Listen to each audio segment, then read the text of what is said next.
Moment पे base आप लोगों के जो क्वेश्चन बेटा पूछा जाता है, वो क्वेश्चन के अंदर क्या होता है कि आपके पास में 2 टाइप्स के क्वेश्चंस होते हैं, वन बाय वन हम डिस्कस करते हैं।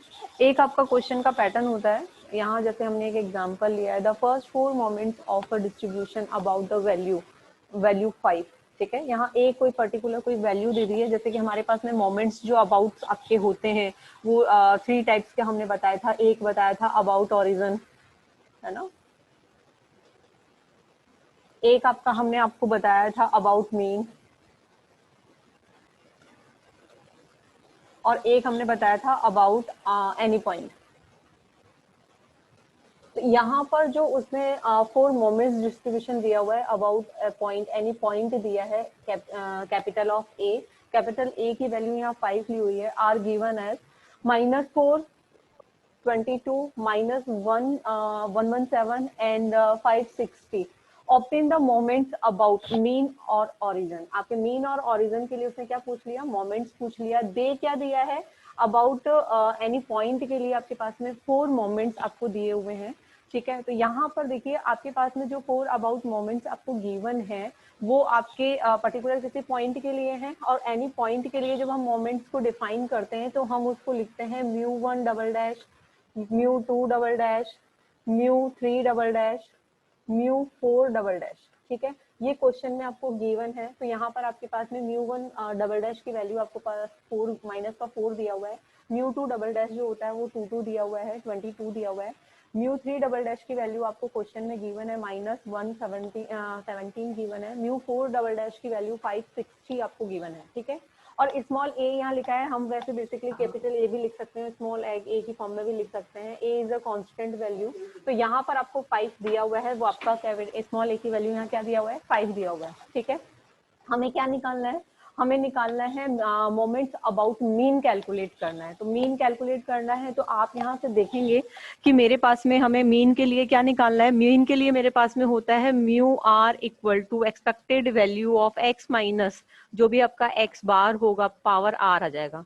अब एक्स बार की वैल्यू कैलकुलेट करने के लिए, एक्स बार की वैल्यू कैलकुलेट करने के लिए आप देखेंगे कि आपके पास में μ1 डबल डैश जो होता है, μ1 डबल डैश के लिए वैल्यू क्या होती है आपकी, μ1 डबल डैश को हम क्या लिखते हैं, एक्सपेक्टेड वैल्यू ऑफ आपका क्या होता है, x minus A whole to the power r होता है। यदि यहाँ r दिया हो तो r की वैल्यू 1 सपोज करोगे तो यहाँ क्या हो जाएगा, μ1 double dash which is equal to expected value of x minus small a, है ना। और इसको क्या लिखोगे, expected value of x minus a लिखा जाएगा, ये μ1 डबल डैश की वैल्यू है। और एक्सपेक्टेड वैल्यू ऑफ x को x बार लिखते हैं, x बार लिखा जाता है, माइनस ए की वैल्यू 5 आपको ऑलरेडी गिवन है, और μ1 डबल डैश की वैल्यू क्वेश्चन में मुझे गिवन है माइनस का 4 आपको गिवन है। तो यहाँ से x बार की वैल्यू आपकी क्या निकल कर आ जाएगी, x बार की वैल्यू आपके पास में निकल कर आएगी 1। किसी को कोई डाउट, किसी को कोई डाउट नहीं है। नेक्स्ट देखिए, इसका मतलब हो गया कि ये मेरा क्या है, मीन है, मीन। और मीन को किससे डिफाइन करते हैं, μ1 डैश से डिफाइन किया जाता है by the moments about origin से। हमें मालूम है कि मोमेंट अबाउट ओरिजिन को हम क्या लिखते हैं, μ1 डैश लिखा जाता है, जिसको हम लिखते हैं एक्सपेक्टेड वैल्यू ऑफ x, और इसकी जो वैल्यू होती है इसको हम क्या लिखते हैं, x बार भी लिखते हैं। ठीक है, तो ये मीन कहलाता है। और यहाँ से इसकी वैल्यू मेरे पास क्या निकल कर आई है, आपकी 1 निकल कर आई है। और यहाँ से ये देखिए आपका μ1 डैश जो है आपका मेरा क्या आ जाएगा, 1 आ जाएगा। इज इट क्लियर, आगे चले। हमें निकालना किसके अबाउट है, मीन के अबाउट निकालना है। तो जब हम मीन के अबाउट निकालते हैं तो मेरे जो मोमेंट्स जो होते हैं μ1 μ2 μ3 μ4 की फॉर्म में होते हैं, तो हमें 4 आपके निकालने हैं। तो μ1 की वैल्यू ऑलवेज 0 होती है, ये हमने आपको कल बताया था कि μ1 हम जब कैलकुलेट करते हैं तो ये ऑलवेज 0 होता है। आपको याद भी होना चाहिए कि कैसे निकला था। ठीक है, तो यदि दोबारा से आपको बता देते हैं कि कैसे निकाला था, क्योंकि आपका mu R which is equal to expected value of x minus किसके अबाउट निकाल रहे हो, मीन के अबाउट निकाल रहे हो, मतलब मीन हो गया एक्स बार हो गया आपका। ठीक है, पावर आर हो गया, आर की वैल्यू यदि 1 सेट करते हो तो μ1 which is equal to expected value of x minus x bar. ठीक है, अब यहां से क्या हो जाएगा, expected value of x minus mean का भी मीन कैलकुलेट करोगे तो मीन ही आएगा, तो ये आपका आ गया। ई ऑफ एक्स जो होता है एक्स बार होता है, तो एक्स बार माइनस एक्स बार करोगे तो यहाँ से इसकी वैल्यू क्या आएगी, 0 आएगी। तो यहाँ से आपको पता होना चाहिए कि μ1 की वैल्यू जो होती है वो क्या होती है, 0 होती है। ठीक है, किसी को कोई डाउट इसमें, इसमें किसी को कोई डाउट? No ma'am. नहीं है। अब देखिए, अब मुझे क्या निकालना है, मुझे म्यू1 निकालना है। तो म्यू1 कैलकुलेट करने के लिए अब हम क्या करेंगे, हमें म्यू1 लेना है। तो म्यू1 तो हमारा निकल कर आ गया है। म्यू2 की वैल्यू हमने आपको कैलकुलेट करके बताई थी कि म्यू2 इक्वल टू, हमने आपको जो रिलेशन हमारा निकला था वो हमारा रिलेशन निकला था म्यू2 डैश माइनस आपका आया था म्यू1 डैश पावर 2। ठीक है, तो जब आपके पास में यह रिलेशन जो है वो आपका ओरिजिन और आपका मीन के अबाउट आपका रिलेशन आया है, मेरे पास यहाँ क्वेश्चन में एनी पॉइंट के लिए दिया हुआ है, तो कुछ नहीं करना है, आपके फॉर्मूला जो है वो सेम रहता है। बस होता क्या है कि जहां जहां डैश होता है वहां डबल डैश लगा दिया जाता है। ठीक है, तो सेम फॉर्मूला बनेगा, आपको याद करने में थोड़ी आसानी रहेगी। क्लियर है क्या बेटा? अब यहाँ देखिए, आपका म्यू2 डबल डैश आते, यहाँ से क्या हो जाएगा, mu two equal to mu two double dash minus mu one double dash power 2 आ गया। अब मेरे पास में इनकी वैल्यू क्वेश्चन के अंदर गिवन है, आपको उठा के पुट करनी है। तो म्यू2 डबल डैश की वैल्यू कितनी है, 24 है। म्यू1 डबल डैश की वैल्यू कितनी है, -4 है। आपको वैल्यू यहाँ पुट करनी है। तो mu two double dash equal to 22 minus आपका यहाँ से -4 का स्क्वायर करोगे तो कितना आएगा, 16 आएगा। ये आपका 16 आ गया। यहाँ से वैल्यू मेरी इसकी कितनी निकल कर आ जाएगी, 6 कैलकुलेट हो जाएगी। किसी को कोई डाउट? इसी तरह से म्यू3 निकालना है। तो म्यू3 के लिए भी जो हमने फॉर्मूला आपका जनरेट किया था, वो हमने फॉर्मूला जनरेट किया था कि म्यू3 इक्वल टू आपका होता है म्यू3 dash -3 mu two dash mu one dash +2 mu one dash whole to the power 3। ये आपका निकाला था। तो जहां जहां डैश है वहां आपको डबल डैश लगाना है। तो यहाँ से आपके पास में क्या आ जाएगा, ये देखिए आपका आ गया है म्यू3 double dash -3 mu two double dash mu one double dash +2 mu one double dash whole to the power 3। तो यहाँ से म्यू3 डैश की वैल्यू आप देखिए यहाँ पे कितना है, -17 है। आप वैल्यू पुट करोगे -17, माइनस का 3 आपका एज इट इज रहेगा। म्यू2 डबल डैश की वैल्यू 22 है, तो आपका यहाँ से ये 22 आपने पुट कर दिया। म्यू1 डबल डैश की वैल्यू आपके पास में कितना दिया हुआ है, -4 आपको गिवन है। आप यहाँ से वैल्यू पुट करेंगे -4, आपका यहाँ वैल्यू पुट करोगे -4। नेक्स्ट आपके पास में यहाँ क्या दिया हुआ है, यहाँ आपके पास में दिया हुआ है प्लस का 2 है, तो ये प्लस का 2 आपका आ गया।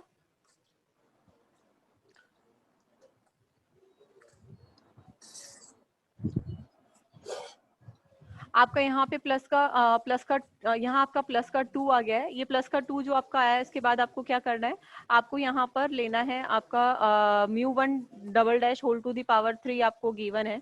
तो यहाँ से म्यू1 डबल डैश की वैल्यू जो है -4 है, वैल्यू पुट करोगे और इसे कैलकुलेट करोगे तो यहाँ से म्यू3 की वैल्यू कितनी आ जाएगी, 19 आ जाएगी। ठीक है, इसी तरह से मुझे क्या निकालना है, म्यू4 निकालना है। म्यू4 के लिए भी बेटा हमने रिलेशन जो निकाला था वो म्यू1 डैश की फॉर्म में निकाला था, म्यू1 म्यू2 म्यू3 की डैश की फॉर्म में निकाला था, मतलब अबाउट द ओरिजिन की फॉर्म में निकाला था, उसको कन्वर्ट कर लेंगे आप। तो यहाँ से मेरा क्या हो जाएगा, जो फॉर्मूला होता है वो कितना होता है, म्यू4 इक्वल टू होता है म्यू4 डैश -4 म्यू3 dash mu one dash +6 mu two dash mu one dash whole to the power 2 -3 म्यू1 dash whole to the power 4। तो जहां जहां डैश था वहां क्या लगा दोगे, डबल डैश लगाओगे। तो यहाँ देखिए म्यू4 डबल डैश आ जाएगा, -4 म्यू3 double dash mu one double dash plus का 6 mu two double dash mu one double dash power 2 -3 mu one double dash whole to the power 4। अब आपको यहाँ से वैल्यू पुट करनी है उठा के, और इसे सिंप्लीफाई करोगे तो यहाँ से वैल्यू हमारी कितनी निकल कर आएगी, 32 कैलकुलेट होगी। इसमें किसी को कोई डाउट बेटा? नहीं है। तो यहाँ पर देखिए आपके पास में यहाँ आपके पास में जो वैल्यूज निकल कर आई हैं उसके अंदर आपके पास में यहाँ पर म्यू1 म्यू2 म्यू3 की वैल्यू हमारे पास मिल गई है।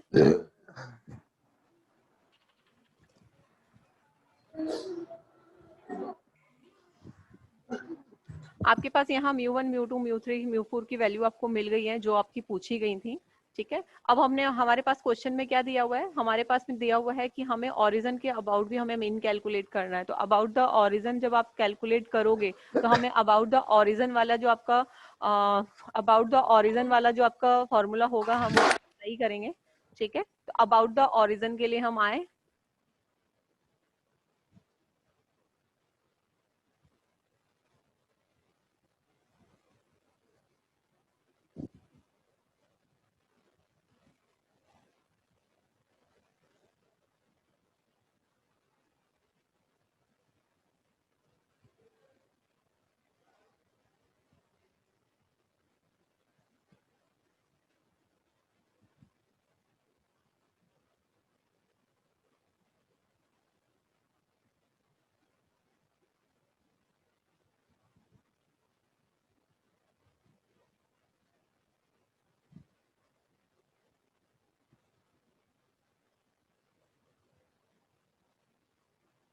अबाउट द ओरिजिन के लिए जब हम बात करेंगे तो यहाँ पर आपके पास में जो अबाउट द ओरिजिन के लिए हमें कैलकुलेट करना होता है उसे हम क्या लिखते हैं, म्यू1 म्यू2 म्यू3 म्यू4 की फॉर्म में लिखते हैं। तो यहाँ से हमारे पास में रिजल्ट्स जो निकल कर आए थे उसके अंदर हमारे पास क्या बनेगा, हमारे पास में यहाँ देखिए फॉर्मूला हमारे पास होता है म्यू2, आपका यहाँ से म्यू1 तो हमारा निकाला हुआ होता है, ये म्यू1 कितना होता है, कौन बताएगा, म्यू1 की वैल्यू कितनी होती है, 0 जीरो होती है। किसके अबाउट का कितना होगा, जीरो होगा। ठीक है, अब हमें क्या निकालना है, म्यू2 निकालना है। तो म्यू2 इक्वल टू कितना हो जाएगा आपका, mu two dash minus mu one dash whole to the power 2 होगा। ठीक है, यहाँ से वैल्यू पुट करोगे, इसको रीअरेंज करोगे अब, क्योंकि मुझे क्या निकालना है, म्यू2 डैश निकालना है, म्यू2 डैश निकालना है, अबाउट द ओरिजिन निकालना है। तो अबाउट द ओरिजिन जब निकालेंगे तो मेरे पास में क्या क्या है, मेरे पास में यहाँ पर म्यू1 डैश की वैल्यू मुझे मालूम है कि म्यू1 डैश जो होता है ऑलवेज 1 होता है, ये अब आपका ऊपर कैलकुलेट करके भी दिखाया गया है।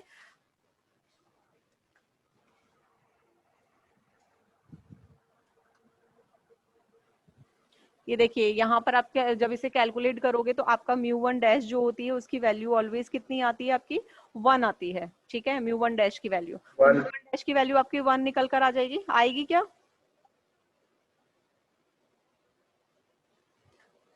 Yes ma'am. यहाँ से म्यू2 कैलकुलेट करना है। म्यू2 कैलकुलेट करने के लिए क्या करेंगे हम, म्यू2 कैलकुलेट करने के लिए मेरे पास में ऑलरेडी फॉर्मूला गिवन है, तो अब इसको क्या करेंगे, म्यू2 डैश जो है उसको अरेंज करेंगे। तो म्यू2 की वैल्यू मालूम है मुझे 6 है, अभी ऑलरेडी हमने पहले निकाली थी, अभी थोड़ी देर पहले म्यू2 निकाला है। यहाँ से म्यू1 डैश की वैल्यू भी पता है कि इसकी वैल्यू 1 होती है, तो 1 का स्क्वायर करोगे, इसका रीअरेंज करा है, कुछ नहीं करा है, तो 6 + 1 इक्वल टू आपका कितना हो जाएगा, 7 हो जाएगा। तो यहाँ से म्यू2 डैश की वैल्यू आ गई। इसी तरह से अब म्यू3 डैश की वैल्यू निकालने के लिए मेरे पास में फॉर्मूला होता है, ऑलरेडी मेरे पास गिवन है कि म्यू3 इक्वल टू म्यू3 डैश माइनस 3 म्यू1 डैश म्यू2 डैश प्लस 2 म्यू1 ट्रिपल डैश आपका गिवन है। तो यहाँ से जब इसको रीअरेंज करोगे तो म्यू3 तो एज इट इज रह जाएगा, बाकी की सारी वैल्यू कहाँ आ जाएंगी, यहाँ लेफ्ट में चली जाएंगी। तो यहाँ से म्यू3 इक्वल टू कितना हो जाएगा, म्यू3 प्लस 3 म्यू1 डैश म्यू2 डैश प्लस की जगह अब आपका लेफ्ट हैंड साइड में जाएगा तो ये किसमें हो जाएगा, माइनस साइन देगा, माइनस का 2 mu one dash whole to the power 3। ठीक है, तो यहाँ से म्यू3 की वैल्यू जो है अभी क्वेश्चन में हमने थोड़ी देर पहले निकाला था 19 था, अपनी वैल्यू 19 पुट करोगे। म्यू1 डैश की वैल्यू ऑलरेडी मालूम है मुझे 1 होती है, म्यू2 डैश की वैल्यू 7 हमने निकाली है, वैल्यू पुट करके और यहाँ से आप इसे कैलकुलेट करोगे तो म्यू3 की वैल्यू आ जाएगी, और सिमिलरली म्यू4 आपको कैलकुलेट करना है। ठीक है, किसी को कोई डाउट इसके अंदर, किसी को कोई डाउट इसमें,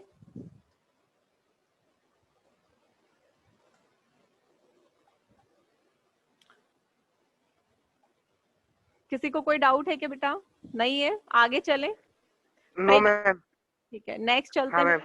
कई बार क्वेश्चन क्या है आपको ऑब्जर्वेशन फॉर्म में दिया हुआ होगा, और जब आपके पास में क्वेश्चन जो है वो ऑब्जर्वेशन फॉर्म में जब आपको दिया हुआ होता है तो उस कंडीशन में हमारे पास में कंडीशन क्या होती है कि आपको वो जब इस तरह से देगा तो आपको 4 मोमेंट्स अबाउट, आपके मोमेंट्स अबाउट ओरिजिन या फिर आपके पर्टिकुलर किसी पॉइंट या मीन के अबाउट आपको मोमेंट्स तो कैलकुलेट करवाएगा ही करवाएगा, साथ में वो क्या है बीटा 1 बीटा 2 जो आपके ये कार्ल्स पियर्सन जो आपके कोफिशिएंट्स हैं बीटा 1 बीटा 2 जो आपके स्क्यूनेस और कुर्टोसिस की कंडीशंस को हमें बताता है कि आपका वो किस फॉर्म में आपका जो भी डेटा है वो आपका कौन सी कंडीशंस को सेटिस्फाई करेगा, तो उसके लिए बीटा 1 बीटा 2 भी कैलकुलेट करवा सकता है। ये सेकंड टाइप है आपका, इसमें 2 ही टाइप के पूछे जाते हैं। एक बार तो क्या करेगा वो आपके पास में 4 मोमेंट्स दे देगा किसी के अबाउट, और पर्टिकुलर किसी और जैसे मीन के लिए दे दिया तो उसने ओरिजिन और पर्टिकुलर किसी कांस्टेंट के अबाउट, किसी एनी पॉइंट के अबाउट वो मीन आपको मोमेंट्स आपको पूछ सकता है। ठीक है, सेम कंडीशन आपकी सेकंड क्वेश्चन में क्या होगी, आपको वो डेटा दे देगा और वो आपके डेटा देने के बाद वो आपको अबाउट मीन या अबाउट ओरिजिन या अबाउट आपका एट एनी पॉइंट आपको वो डिस्ट्रीब्यूशन के लिए वो आपका मोमेंट्स पूछेगा, और साथ में बीटा 1 बीटा 2 जो आपके कार्ल्स पियर्सन जो आपके कोफिशिएंट्स होते हैं उनकी वैल्यू कैलकुलेट करवाएगा। तो जब भी आपके पास में डेटा इस तरह से जब दिया हुआ होगा तो उस कंडीशन में क्या है कि आपको क्या है यहाँ पे फ्रीक्वेंसी कैलकुलेट करनी होगी। हम डायरेक्ट इसके मीन या एक्सपेक्टेशन वैल्यू हम कैलकुलेट नहीं कर सकते, जैसे यहाँ डेटा दिया हुआ है एक्स की वैल्यू 1 2 3 4 अप टू 9 दिया हुआ है, वाई की वैल्यू 1 6 13 अप टू 2 आपको गिवन है। तो ये जो डेटा दिया हुआ है उसको टेबुलेट फॉर्म में हम कहीं ना कहीं इस तरह से लिखेंगे, ठीक है। तो अब यहाँ पे क्या कहा है उसने, अबाउट मीन कैलकुलेट करवाया। तो मीन के लिए अब यहाँ देखोगे कि यहाँ पर ये जो 5 है ना, ये अबाउट आपका क्या कहलाएगा, इसका मीन कहलाएगा, ठीक है। एट एनी पॉइंट 5 के लिए कैलकुलेट करते हैं। तो जब 5 के लिए कैलकुलेट करेंगे तो बेटा जी आपके पास में जब हम एक्स बार या मीन कैलकुलेट करते हैं तो यहाँ पे ये एक्स आई और वाई आई है। तो जब इसको कैलकुलेट किया जाता है एक्स बार को, तो उसके लिए फॉर्मूला होता है x i y i divided by summation of y i.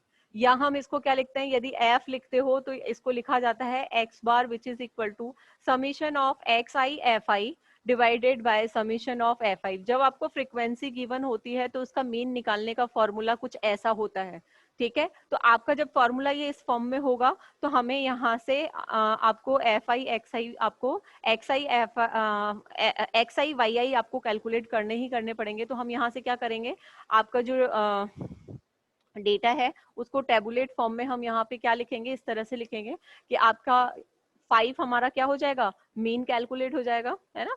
यहाँ से 5 आपका क्या हो जाएगा, मीन कैलकुलेट हो जाएगा। तो यहाँ से अब क्या निकालोगे, x माइनस 5 कैलकुलेट करोगे, जिससे मेरा क्या है, डेटा थोड़ा शॉर्ट लिस्टेड हो जाएगा, क्योंकि डेटा लार्ज नंबर पे दिया हुआ है, क्योंकि मुझे यहाँ पावर 4 तक आपको मल्टीप्लाई करना है। तो हम यहाँ से क्या करेंगे, x माइनस 5 निकालेंगे, क्योंकि हमारे पास में जब म्यू कैलकुलेट करते हैं अबाउट मीन, जब हम इसको निकालते हैं म्यू आर को, तो वो मेरा होता है expected value of x minus x bar, ठीक है, whole to the power r. तो हमें इस फॉर्म में इसको कैलकुलेट करना है। तो x बार की वैल्यू कितनी हो गई, x बार की वैल्यू यहाँ से कितना हो जाएगा, 5 हो जाएगा, ठीक है। ये 5 आ गया। अब यहाँ से x माइनस 5 निकालोगे, तो x माइनस 5 निकालोगे तो 5 minus 1 is minus, sorry 1 minus 5 is minus 4, 2 minus 5 is minus 3, 3 minus 5 is minus 2 up to so on.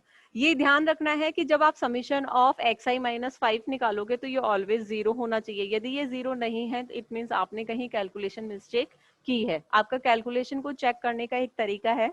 अब क्या करना है, यहाँ से मुझे फ्रीक्वेंसी फॉर्म में आपका दिया हुआ है, तो ऑब्वियसली जब एक्स बार निकालोगे तो मुझे इनका मल्टीप्लिकेशन भी चाहिए होगा।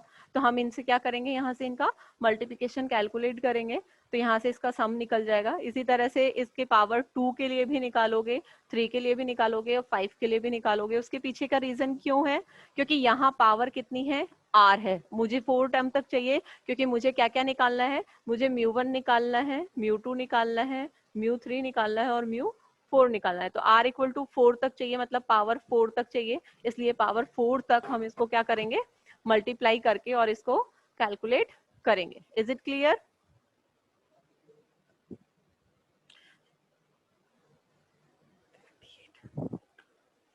क्लियर है क्या, आगे चले? Yes ma'am. ठीक है, तो यहाँ से क्या करना है, अब मेरे पास में फॉर्मूला जनरेट हो गया है। फॉर्मूला जब जनरेट होगा, फ्रीक्वेंसी बेस हम लोगों के mu 1 double dash, mu 2 double dash और ये सब निकालेंगे।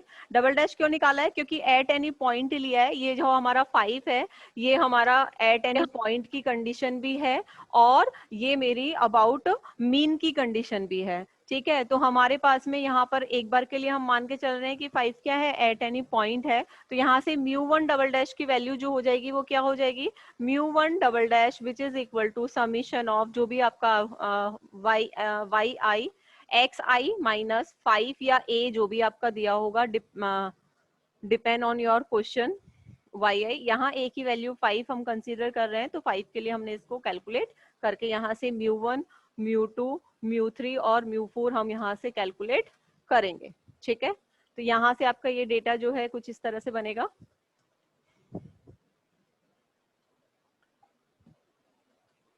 यहाँ से म्यू 1, म्यू 2, म्यू 3, म्यू 4 की वैल्यू कैलकुलेट हो जाएगी, ठीक है।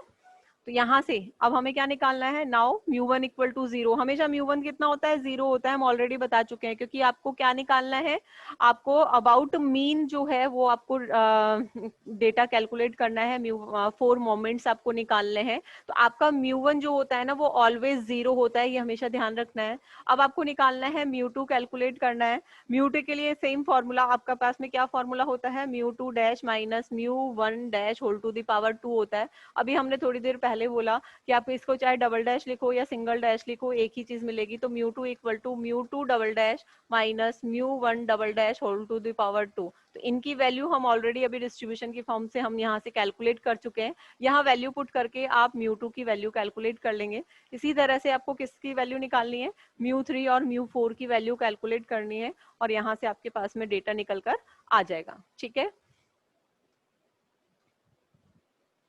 आपका यहाँ से डेटा निकलकर आपका फाइंड आउट हो जाएगा। ये सेकंड क्वेश्चन है, ये आपको खुद को बनाना है। इसने β1 β2 β1 β2 भी पूछे थे, है ना। इसने यहाँ पर β1 β2 भी पूछे हैं। तो आप जो कैलकुलेशन करोगे तो आपके पास में यहाँ से ये चारों वैल्यू मिल जाएंगी, 4 मोमेंट्स आपको मिल गए। अब उसने β1 β2 पूछे हैं, तो β1 की वैल्यू होती, β1 कैलकुलेट करने के लिए फॉर्मूला होता है μ3 whole to the power 2 divided by μ2 whole to the power 3।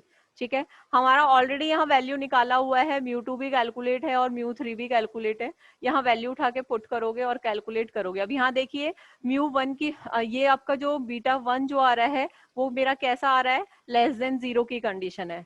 β1 क्या है, लेस देन 0 है। और जब β1 लेस देन 0 की कंडीशन होती है तो वो कौन सा वाला स्क्यूड होता है, पॉजिटिव स्क्यूड है या नेगेटिव स्क्यूड है? नेगेटिव। नेगेटिव, क्योंकि ये हमने क्या सही लिखा है क्या?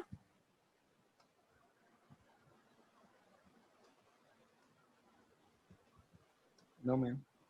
आपके पास यहाँ β1 जो है बेटा ग्रेटर देन 0 की कंडीशन है, पॉजिटिव वैल्यू दे रहा है। यहाँ देखिए ये ग्रेटर देन 0 है, तो ये मेरा पॉजिटिव स्क्यूड कहलाएगा। जब β1 आपका ग्रेटर देन 0 होता है उस कंडीशन में आपका ये पॉजिटिव स्क्यूड देता है। यदि यहाँ नेगेटिव वैल्यू होती तो हम इसको क्या कहते हैं, आपका ये यहाँ से क्या दे देता, नेगेटिव स्क्यूड की कंडीशन को देता।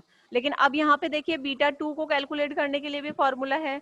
आपको ये मेंशन करके बताना है कि β1 is greater than 0, therefore the our skewed is positive skewed। ठीक है, और β2 कैलकुलेट करोगे तो β2 इक्वल टू कितना दिया हुआ होगा आपका, μ4 divided by μ2 whole to the power 2 है।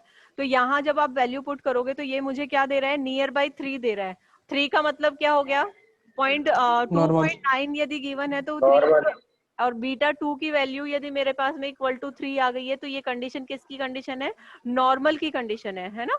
तो मेरे पास में यहाँ पर नॉर्मल की कंडीशन आपको देगा। ये आपको बकायदा मेंशन करके बताना है कि β1 आपका यदि ग्रेटर देन 0 है तो आपका कर्व किस तरह से है, और β2 जो है इक्वल टू 3 है तो वो आपका कौन सा कुर्टोसिस में आपका होगा, ये फ्लैट है या नॉर्मल है या आपका पीक्ड कर्व है, तो वो चीज आपको बतानी है। तो आपका यहाँ से ये नॉर्मल कर्व की कंडीशन आपको देगा, क्योंकि हमारे पास β2 की वैल्यू कितनी आई है, 3 आई है। ठीक है, इसमें किसी को कोई डाउट, इसमें किसी को कोई डाउट? No ma'am. हम टेबल नहीं समझ में आई। जैसे यहाँ एक और क्वेश्चन ले लेते हैं। यहाँ क्वेश्चन में कह रहा है calculate the first 4 moments about mean the following distribution, also find hence β1 and β2। तो यहाँ जो डेटा दिया हुआ है बेटा, इस डेटा के अंदर आपके पास में x और y की फॉर्म में गिवन है। ये जो y है ये मेरा क्या है, फ्रीक्वेंसी है। और जब फ्रीक्वेंसी मेरे पास में गिवन होती है तो हम उसका मीन जब कैलकुलेट करते हैं, तो मीन कैलकुलेट करने के लिए मेरे पास में फॉर्मूला होता है summation of xi fi divided by summation of fi। यही कंडीशन होती है ना। ये तो आपका क्या हो गया, सिंगल टर्म कैलकुलेट करने के लिए आपने यहाँ पर इसका क्या करा, यहाँ से डेटा बनाया। लेकिन आपको यहाँ पर इसे x माइनस एक्स बार की फॉर्म आपको लिखनी है। लिखने के लिए क्या करेंगे आप यहाँ से करेंगे कि आपके पास जो डेटा दिया हुआ था उस डेटा के अंदर आपको क्या करना है, वैल्यूज आपको निकालनी है। आपके पास में यहाँ देखिए वैल्यू क्या क्या दिया हुआ है, 0 1 2 3 4 5 6 7 8 दिया हुआ है ना। तो अब यहाँ से sum of f x divided by summation of x आपको कैलकुलेट करना है। तो जब इसे निकालोगे तो यहाँ से मेरे पास में जो मीन कैलकुलेट होगा वो मीन कितना निकल कर आएगा मेरा, 4 निकल कर आएगा। हम ऐसा क्यों करते हैं? क्योंकि बेटा मेरे पास यहाँ डेटा जो है ना बहुत लार्ज नंबर पे दिया हुआ है, इस डेटा को थोड़ा सा मिनिमाइज करने के लिए हम ये वाली चीज कंडीशन को हम अप्लाई करते हैं। ठीक है, तो अब क्या करेंगे, मेरा मीन जब कैलकुलेट हो गया है तो यहाँ से क्या हो जाएगा, x माइनस एक्स बार निकालोगे तो x माइनस एक्स बार निकालोगे तो यहाँ से वैल्यू निकल कर आएंगी, और इसका सम जो होता है ऑलवेज हमेशा क्या आएगा, 0 आएगा। यदि ये 0 नहीं है इसका मतलब क्या है कि आपने कहीं ना कहीं गलती करी है। यदि यहाँ पॉइंट्स में आती है आपके पास में वैल्यू, मान लेते कि 0.5 आ गया, अब इसको मैंने नियर बाई आपका 4 ले लिया है, और उस कंडीशन में हम यदि x माइनस एक्स बार निकालते हैं तो यहाँ पर वैल्यू 0 नहीं आएगी। क्यों नहीं आएगी? क्योंकि ये जो मेरा एरर था ना, ये एरर कहीं ना कहीं आपका वो उसको 0 नहीं बनने देगा। Is it clear? Yes ma'am. ठीक है, अब हमने यहाँ पर x माइनस 4 के लिए कैलकुलेट कर लिया, तो अब मेरे पास में क्या है, देखिए आपके पास में जो म्यू कैलकुलेट करते हो, आप म्यू कैलकुलेट करते हो किसके निकालते हो, अबाउट मीन निकालते हैं हम। तो जब अबाउट मीन हम जब निकालेंगे तो मेरे पास में म्यू आर जो दिया हुआ होगा वो होगा expected value of x minus x bar whole to the power r की फॉर्म गिवन होगी। अब यहाँ मेरे पास में x माइनस एक्स बार की फॉर्म है ना, ये रही मेरी x माइनस एक्स बार की फॉर्म।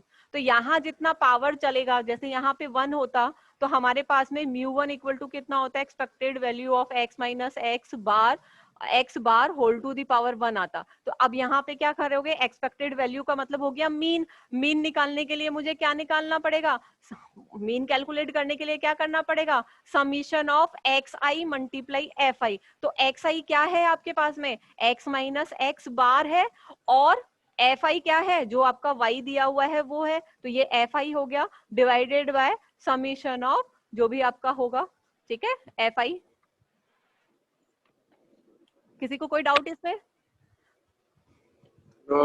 ठीक है, अब इसी तरह से मुझे यदि μ2 निकालना होता तो μ2 इक्वल टू कितना हो जाएगा, expected value of μ2 equal to कितना हो जाएगा आपका, μ2 इक्वल टू आपका होगा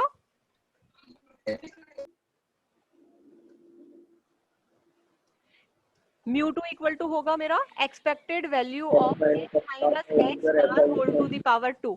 ठीक है, तो अब एक्सपेक्टेड वैल्यू का मतलब हो गया मेरे पास में अगेन मुझे मीन कैलकुलेट करना है, तो मीन कैलकुलेट करने के लिए मुझे वापस से यही वाला फॉर्मूला अप्लाई करना पड़ेगा। तो इसका मतलब क्या हो जाएगा, summation of x minus x bar whole to the power 2 F I divided by sum of F I वाली कंडीशन होगी। तो ये बनाने के लिए हम क्या करेंगे, अलग अलग कंडीशन को बनाने के लिए हम क्या करेंगे, इसे टेबुलेट फॉर्म में हम यहीं पे बना लेंगे, जिससे समीशन निकालना मेरे लिए इजी गोइंग हो जाए। तो हमें पावर 4 तक ये डेटा तैयार करना है, क्योंकि यहाँ पावर 4 तक है ना, तो आपका म्यू 4 तक निकालना है। तो आप क्या करोगे, F I multiply X I minus 4 निकालोगे, और एक निकालोगे X I minus 4 whole to the power 2 को फिर एफ आई से मल्टीप्लाई करोगे, X I minus 4 whole to the power 3 को भी एफ आई से मल्टीप्लाई करोगे, F I minus X sorry X I minus 4 whole to the power 4 को भी एफ आई से मल्टीप्लाई करना है, तब आपका ये डेटा जनरेट होगा। यहाँ पर बेटा आपके पास में कंडीशन क्या है कि जो भी डेटा दिया हुआ है इसमें यहाँ डायरेक्ट मल्टीप्लाई कर दिया है ना। आपका क्या होगा, यहाँ पर एक आपके पास में 4 कॉलम्स और बनेंगे, जिसके अंदर आप क्या निकालोगे, आप निकालोगे x minus x bar whole to the power 2, x minus x bar whole to the power 3, x minus x bar whole to the power 4। ये निकालने के बाद आप ये मल्टीप्लाई करोगे, पहले हम मल्टीप्लाई नहीं कर सकते हैं। ठीक है, तो ये वाली जो टर्म है ये मिसिंग है, यहाँ पे इसने डायरेक्ट इस डेटा को ले लिया है। ठीक है, आगे चले, आगे चले। यहाँ पर आपका क्या हो जाएगा, वही देखिए, अब आपका यहाँ पर ये म्यू निकाल रहे हैं हम, म्यू निकालने के लिए क्या हो जाएगा, यहाँ पे ये म्यू1 वैल्यू कैलकुलेट करने के लिए summation of F I x I minus 4 divided by आपका एफ आई आएगा। हमेशा म्यू1 0 होता है तो निकालने की जरूरत भी नहीं है, यदि निकालना चाहो तो ये आपका इस तरह से निकल कर आएगा, क्योंकि मेरे पास में एक्स आई माइनस 4 का जो समीशन आपका यहाँ ये है, ये मेरा क्या है, 0 है। तो जब इनका वो करोगे मल्टीप्लाई करके निकालोगे तो भी मेरे पास क्या आएगा, 0 आएगा। ठीक है, μ2 निकालने के लिए फॉर्मूला हमारा यहाँ से ये बनेगा। अब यहाँ पर आपने F I multiply X I minus 4 whole to the power 2 already निकाल लिया है, सम ऑफ आपका कितना है 5 12 है, तो ये 512 divided by sum of fi जो भी आपका निकला हुआ है, ये वैल्यू पुट करोगे तो यहाँ से 2 आ जाएगा। इसी तरह से μ3 कैलकुलेट करना है और μ4 कैलकुलेट करना है, ठीक है। और करना कुछ नहीं है, β1 β2 की वैल्यू निकालनी है। अब ये देखिए β1 मेरा यहाँ 0 आ गया, तो β1 इक्वल टू 0 की कंडीशन कब होती है? ये कंडीशन कब होती है? जब मॉड, मीडियन और आपका मीन जो है वो इक्वल होते हैं, ठीक है। तब आपका यहाँ पे, इसका मतलब यहाँ क्या है, नो स्क्यूनेस, यहाँ कोई स्क्यूनेस की कंडीशन नहीं है, ये नॉर्मल फॉर्म है आपकी, ठीक है। इसी तरह से β2 के लिए निकालेंगे तो β2 की वैल्यू क्या आ रही है, 2.73 आ रही है, जो कि क्या है, लेस देन 3 है। और लेस देन 3 की कंडीशन में क्या होता है, लेस देन 3 की फ्लैट होता है। तो आपका जो भी कर्व बनेगा वो कैसा कर्व बनेगा, फ्लैट कर्व बनेगा, ठीक है। तो यहाँ देखिए आपका यहाँ मेंशन भी किया हुआ है, ठीक है। यहाँ पे लिखा हुआ है β1 equal to 0, hence curve is symmetric about mean, and β2 is less than 3, hence curve is platykurtic in nature. यहाँ प्लेटिकोटिक लिख दीजिए या फिर आप इसे फ्लैट कर्व लिख दीजिए, एक ही बात है। Is it clear? Yes, ma'am.